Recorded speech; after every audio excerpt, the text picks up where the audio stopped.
ராஜ்யத்தின் திறவுகோல்கள். மனிதனின் சித்தம். பாடம் 4. மனிதனின் சித்தம், அதாவது மனித குலம், ஆண் மற்றும் பெண் என்பது அவன் அவளுடைய விருப்பம், மனத்தன்மையாகும். முடிவுகளை எடுப்பதற்கும் தேர்ந்தெடுப்பதற்கும் உங்கள் மனத்தன்மை சம்பந்தப்பட்டுள்ளது. தேவனிடத்தில் முழுமையாக ஒப்புக் கொடுக்கப்பட்ட பலமான ஆரோக்கியமான சித்தத்தை நீங்கள் வளர்த்து கொள்வது மிக மிக அவசியம். தவறான காரியங்களை உங்களை விட்டு விலக்குவதும் தேவனுடைய காரியங்களை உங்கள் வாழ்க்கையில் பெற்றுக்கொள்வதற்கும் உங்கள் மனத்தன்மை, அதாவது சித்தம் மூலமே முடியும். தேவனுக்கேற்ற விசுவாசம் உங்கள் சித்தத்தின்படியே உங்கள் இருதயத்தில் வெளிப்படுகிறது. தேர்வுகள் சரியானதோ தவறானதோ உங்கள் சித்தத்தின் மூலமே வெளிப்படுகிறது. இந்த அதிகாரத்தில் மனித சித்தம் என்பது முழு மனித குலம், ஆண் மற்றும் பெண் இருவரையும் குறிப்பிட்டு தொடர்பு படுத்துகிறது. 1. மனிதன், அதாவது மனித குலம், ஆண்கள் மற்றும் பெண்கள் ஒன்றாக செயல்படும் 3 பகுதிகளாக உருவாக்கப்பட்டுள்ளன. மனிதன் ஆவியாய் இருக்கிறான். அவனுக்கு ஆத்துமா உண்டு. சரீரத்தில் வாழ்கிறான். 1 தெசலோனிக்கேயர் 5:23. சமாதானத்தின் தேவன் தாமே உங்களை முற்றிலும் பரிசுத்தமாக்குவாராக. உங்கள் ஆவி, ஆத்துமா, சரீரம் முழுவதும் நம்முடைய கர்த்தராகிய இயேசு கிறிஸ்து வரும்போது குற்றமற்றதாய் இருக்கும்படி காக்கப்படுவதாக. 1 தெசலோனிக்கேயர் 5:23. ஆவியும் ஆத்துமாவும் வெவ்வேறு 2 வகையான காரியங்களாகும். மற்றும் என்ற வார்த்தை 2 வெவ்வேறான காரியங்களை ஒன்று சேர்க்கிறது. தேவனுடைய வார்த்தையின்படி ஒவ்வொன்றையும் வளர்த்து கொள்வதற்கு உங்கள் சரீரத்தை குறித்த அறிவை வளர்த்து கொள்வது அவசியமாகும். இந்த அதிகாரத்தில் ஆவியை குறித்தும் மனிதனுடைய, அதாவது மனித குலம், ஆத்துமாவை மற்றும் சித்தத்தை குறித்தும் முதன்மையாக நோக்குவோம். உங்கள் ஆத்துமா உங்களுடைய சித்தம், அறிவு திறமை மற்றும் உணர்ச்சிகளால் ஆனது. 2. இயேசுவை இரட்சகராக ஏற்றுக்கொண்டு மறுபடியும் பிறந்தபோது உங்கள் ஆவி உங்களில் ஒரு பகுதியானது. மறுபடியும் பிறத்தல் புதிய பிறப்பு என்றும் அழைக்கப்படுகிறது. யோவான் 3:6 மாமிசத்தினால் பிறப்பது மாமிசமாயிருக்கும், ஆவியினால் பிறப்பது ஆவியாயிருக்கும். 3. தேவன் ஆவியாயிருக்கிறார். புதிதாய் பிறந்த உங்கள் ஆவியோடு தேவன் தொடர்பு கொள்கிறார். உங்கள் சிந்தை மற்றும் சரீரத்தின் மூலம் தேவன் உங்களோடு பேசுவதில்லை. உங்கள் ஆவியின் மூலமே தேவன் உங்களோடு பேசுகிறார். யோபு 32:8 ஆனாலும் மனுஷரில் ஒரு ஆவியுண்டு, சர்வ வல்லவருடைய சுவாசமே அவர்களை உணர்வுள்ளவர்களாக்கும். நீதிமொழிகள் 20:27 மனுஷனுடைய ஆவி கர்த்தர் தந்த தீபமாய் இருக்கிறது. அது உள்ளத்தில் உள்ளவைகளை எல்லாம் ஆராய்ந்து பார்க்கும். சங்கீதம் 18:18 என் ஆபத்து நாளில் எனக்கு எதிரிட்டு வந்தவர்கள் கர்த்தரோ எனக்கு ஆதரவாய் இருந்தார். ரோமர் 8:16 நாம் தேவனுடைய பிள்ளைகளாய் இருக்கிறோம் என்று ஆவியானவர் தாமே நம்முடைய ஆவியுடனே கூட சாட்சி கொடுக்கிறார். தேவன் உங்களுடைய மறுபடியும் பிறந்த மனித ஆவியுடன் தொடர்பு கொள்கிறார். உங்கள் ஆவி உங்கள் சிந்தையுடன் தொடர்பு கொள்கிறது, சங்கதிகளை கொண்டு வருகிறது. அதனாலேயே உங்கள் மனதை தேவனுடைய வார்த்தையோடு புதிதாக்குவது மிகவும் அவசியமாகும். உங்கள் இயற்கையான, அதாவது ஜென்ம மனம் தேவனுக்கு பகையானது. உங்களுடைய ஜென்ம பாவமான சுபாவத்தினால் உங்கள் ஜென்ம சிந்தை தேவனுடைய வார்த்தைக்கு உங்கள் மனதை புதிதாக்குவதினால் தேவனுடைய ஆவியினிடத்தில் இருந்து உங்கள் ஆவி என்ன பெற்றுக்கொள்ளுகிறது என்பதை உங்களால் புரிந்து கொள்ள முடியும். ரோமர் 8:7 எப்படியெனில் மாம்ச சிந்தை தேவனுக்கு விரோதமான பகை, அது தேவனுடைய நியாயப்பிரமாணத்திற்கு கீழ்ப்படியாமலும் கீழ்ப்படிய கூடாமலும் இருக்கிறது. பகைமை, சுறுசுறுப்பாக எதிர்த்தல், பகையோடு எதிர்த்தல். 4. மறுபடியும் பிறந்து மனித ஆவிகளுக்கு பிதாவானவர் தகப்பனாய் இருக்கிறார். எபிரேயர் 12:9 அன்றியும் நம்முடைய சரீரத்தின் தகப்பன்மார்கள் நம்மை சிட்சிக்கும் போது அவர்களுக்கு நாம் அஞ்சி நடந்திருக்க நாம் பிழைக்கத்தக்கதாக ஆவிகளின் பிதாவுக்கு வெகு அதிகமாய் அடங்கி நடக்க வேண்டும் அல்லவா? 5. உங்கள் ஆத்துமா 3 பகுதிகளால் உருவாக்கப்பட்டுள்ளது. அறிவாற்றல், அதாவது சிந்தை, எண்ணங்கள், பகுத்தறிதல், மனித ஞானம். உணர்ச்சிகள், அதாவது மனநிலை, விருப்பம், குறிக்கோள்கள், அன்பு, ஆசை, வெறுப்புகள், பகைமை, சந்தோஷம், ஒரு முழுமையான உணர்வுகளை உள்ளடக்கும் எல்லா உணர்ச்சிகளும். சித்தம், அதாவது மனத்தன்மை அல்லது விருப்பம். 6. உங்கள் ஆத்துமா கீழ்கண்டவற்றை உள்ளடக்குகிறது. மனித தனித்தன்மையின் மையம், மனித பண்பின் ஜென்ம சுபாவம், அதாவது மனிதனின் அறிவாற்றல், உணர்ச்சிகள், மனத்தன்மை அவனுடைய ஜென்ம மனித நிலையில் வெளிப்படுகிறது. கப்பலின் தளபதியும் வழிகாட்டியும், அதாவது மறுபடியும் பிறந்த மனித ஆவி அதற்கு உரிமையாளர். யோசனை, உணர்வு மற்றும் முடிவெடுத்தலின் கிரியைகளுக்கு நடுநிலையாம். மறுபடியும் பிறந்த மனித ஆவிக்கு ஊழியனாய் இருக்க வேண்டும்.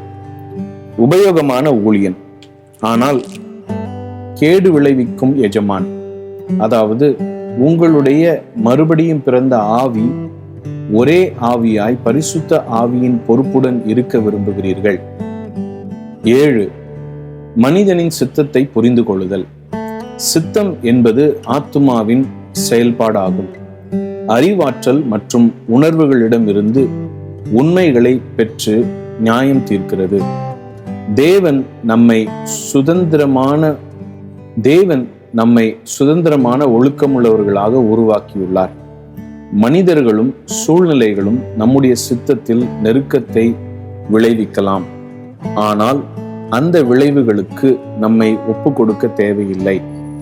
அந்த சாயல்களில் நாம் பங்கு கொள்வதா இல்லையா என்பதை தீர்மானித்தே, அதாவது நம்முடைய சித்தத்தின்படி நம்முடைய உணர்வுகள் சரியானதா அல்லது தவறான செயல்களா என்று வாய்ப்பளிக்கிறோம். தேவனுடைய ஆவிக்கு ஒப்பு கொடுப்பதா அல்லது இல்லையா என்பதை நாம் தேர்ந்தெடுக்கிறோம். அதன் ஆழம், காலம் அல்லது தேவனிடம் அர்ப்பணித்த நிலை மற்றும் அவருடைய வழிகள் ஆகிய சில காரியங்கள் நம்முடைய சித்தத்தினால் தீர்மானிக்கப்படுகிறது. இயேசு கிறிஸ்துவின் மூலமாய் முழுமையான ஆசீர்வாதங்களையும் பலன்களையும் உங்களுடைய மீட்போடு தேவன் உங்களுக்கு கொடுத்திருக்கிறார். இயேசு கிறிஸ்துவின் மூலமாய் உங்களுக்கு தேவன் கொடுத்துள்ளவைகள் பெற்றுக்கொள்வதற்கு தேவனை உங்கள் பகுத்தறிவோடு உங்கள் சித்தத்தின்படி அவரை விசுவாசிப்பது உங்கள் கடமையாகும். உங்கள் சுக வாழ்விற்காகவும் மீட்பிற்காகவும் தேவைகளை தேவன் ஏற்கனவே செய்து முடித்து விட்டார். அவரோடு இணைந்து கீழ்ப்படிவதற்கு நீங்கள் இப்பொழுது முடிவெடுக்க வேண்டும். நீங்கள் விரும்பாதவைகளை செய்யவோ அல்லது கட்டாயப்படுத்தவோ அல்லது உங்கள் முதுகின் மீதேறி செயல்படுத்தவோ மாட்டார். அவருக்கு ஒப்பு கொடுத்து உங்கள் விருப்பத்தின்படி அவருக்கு கீழ்ப்படிவதையே அவர் விரும்புகிறார். சித்தம் என்பதை விளக்கு.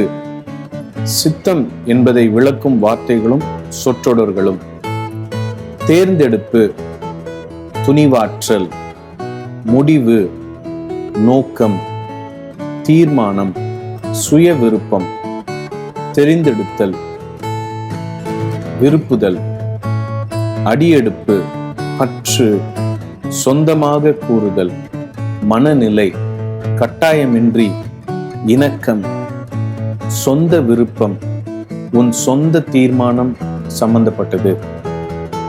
விருப்பத்தின் விளக்கம்: உடன்பாடு, உற்சாகமான உடன்பாடு, முறையீடு, ஆர்வம், ஆயத்தம், கடமை, தயக்கமின்மை, வெறுப்பின்மை, காழ்ப்பின்மை, சரியான அல்லது ஏற்றுக்கொள்ளும் மனநிலை. உங்கள் சித்தத்தின்படி நீங்கள் தேர்ந்தெடுத்து பிசாசிற்கு ஒப்பு கொடுத்தால் ஒழிய உங்கள் சித்தத்தின்படி நீங்கள் தேர்ந்தெடுத்து பிசாசிற்கு ஒப்பு கொடுத்தால் ஒழிய சாத்தான் உங்களை கட்டுப்படுத்த இயலாது. உங்களின் சித்தம், உணர்ச்சி மற்றும் சிந்தைக்கு நீங்களே பொறுப்பு. தேவனுடைய வார்த்தையோடு உங்களுடைய சித்தம், உணர்ச்சி மற்றும் சிந்தையை தேர்ந்தெடுக்கும் போது அது தேவனுடைய வார்த்தையில் இருக்கும் வல்லமையை அனுமதித்து மனிதனால் முடியாத காரியத்தை உனக்காக செய்யும். 8. உங்கள் சுய சித்தத்தின்படி முடிவெடுக்கவும் சுய முகவராகவும் இருக்கிறீர்கள். நீங்கள் மரணம் அல்லது ஜீவனை தேர்ந்தெடுக்கிறீர்கள். ஆம்பிளிஃபைட் பைபிள் கிளாசிக் எடிஷனில் உபாகமம் 30:19 நான் ஜீவனையும் மரணத்தையும் ஆசீர்வாதத்தையும் சாபத்தையும் உனக்கு முன் வைத்தேன் என்று உங்கள் மேல் வானத்தையும் பூமியையும் இன்று சாட்சி வைக்கிறேன். ஆகையால் நீயும் உன் சந்ததியும் பிழைக்கும்படி நீ ஜீவனை தெரிந்து கொண்டு நான் ஜீவனையும் மரணத்தையும் ஆசீர்வாதத்தையும் சாபத்தையும் உனக்கு முன் வைத்தேன் என்று உங்கள் மேல் வானத்தையும் பூமியையும் இன்று சாட்சியாக வைக்கிறேன். ஆகையால் நீயும் உன் சந்ததியும் பிழைக்கும்படிக்கு நீ ஜீவனை தெரிந்து கொள். ஒவ்வொருவருக்கும் நித்திய ஜீவனை ஆண்டவர் வைத்திருக்கிறார். அவர் உனக்கு கொடுத்திருப்பவைகளை தேர்ந்தெடுத்து பெற்றுக்கொள்வது உங்களுடைய கடமையாகும். 9. தேவன் கொடுத்திருப்பவைகளை பெற்றுக்கொள்ள உன் சொந்த சித்தத்தின்படி விசுவாசித்து பயிற்றுவி. மத்தேயு 16:15 அப்பொழுது அவர், நீங்கள் என்னை யார் என்று சொல்லுகிறீர்கள் என்று கேட்டார். 10. ரட்சிக்கப்பட விரும்புகிற எல்லா மனிதர்களும் ரட்சிக்கப்படுவது தேவனுடைய சித்தம். 1 தீமோத்தேயு 2:4 எல்லா மனுஷரும் ரட்சிக்கப்படவும் சத்தியத்தை அறிகிற அறிவை அடையவும் அவர் சித்தமுள்ளவராய் இருக்கிறார். 2 பேதுரு 3:9 தாமதிக்கிறார் என்று சிலர் எண்ணுகிறபடி கர்த்தர் தமது வாக்குத்தத்தத்தை குறித்து தாமதமாயிராமல் ஒருவரும் கெட்டு போகாமல் எல்லாரும் மனம் திரும்ப வேண்டும் என்று விரும்பி நம்மேல் நீடிய பொறுமையுள்ளவராய் இருக்கிறார். 11 தேவனோடு உள்ள உங்கள் உறவு உங்கள் விருப்பத்தின் அடிப்படையிலே முழுமையாக அமையும். யோவான் 3:16 தேவன் தம்முடைய ஒரே பேரான குமாரனை விசுவாசிக்கிறவன் எவனோ அவன் கெட்டு போகாமல் நித்திய ஜீவனை அடையும்படிக்கு அவரை தந்தருளி இவ்வளவாய் உலகத்தில் அன்பு கூர்ந்தார். தேர்ந்தெடுத்தல் சித்தம் மற்றும் மனத்தின்மையை விளக்கும் கிட்டத்தட்ட 4000 வசனங்களில் எந்த ஒரு இடத்திலும் தேவன் மனிதனை கட்டாயப்படுத்தி அவரை ஏற்றுக்கொள்ளவும் அவருடைய சித்தத்தை செய்ய சொன்னதாகவும் கூறவில்லை. ஒவ்வொரு நபரும் தன் சுய சித்தத்திற்கு அவனோ அவளோ மட்டுமே பொறுப்பாகும். உங்கள் இருதயங்களில் இருக்கும் தேவனுடைய நற்காரியங்கள் உலகத்திற்கு வெளிப்பட நீங்கள் தேர்ந்தெடுக்கும் உங்கள் முடிவு மிக முக்கியமானதாகும். அதை விசுவாசி, அதை சொல், அதற்காக தேவனை துதி. தேவனுடைய காரியங்களையும் அவருடைய வார்த்தைகளையும் என்னுடைய மனத்தின்மையின்படி நான் தேர்ந்தெடுக்கிறேன் என்ற உண்மையை நான் அறிந்திருக்கிறேன். சத்துருவின் எண்ணங்களை நான் விலக்குகிறேன்.